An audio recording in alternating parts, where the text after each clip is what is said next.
வீட்ல யாருமே இல்ல, எல்லாரும் ஊருக்கு போயிருக்காங்க. நான் மட்டும் தனியா தான் இருக்கேன். எனக்கு ரொம்ப பயமா இருக்குடா. நீ வரியா? அப்படியா? தோ வந்துட்டேன். ஐயோ வந்துட்டேன் போல. ஐயோ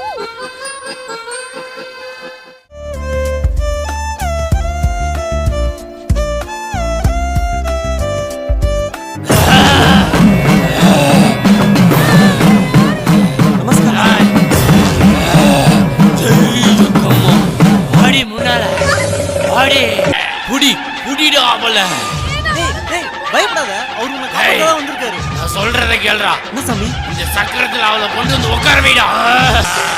டாய், விபூதியை கொண்டு வாடா. சரி சாமி. டாய். வந்துட்டேன் சாமி. இந்தாங்க சாமி. ஓம் காளி திரசூலி. நான் போய் சாமியை டிராப் பண்ணிட்டு அப்படியே வீட்டுக்கு போறேன். Good night baby. இனிமேல் தனியா இருக்கலாம், பயப்படக்கூடாது சரியா? எப்ப வீட்டுல ஆள் இருந்தாலும் பயங்கரமா எனக்கு ஃபோன் பண்ணு.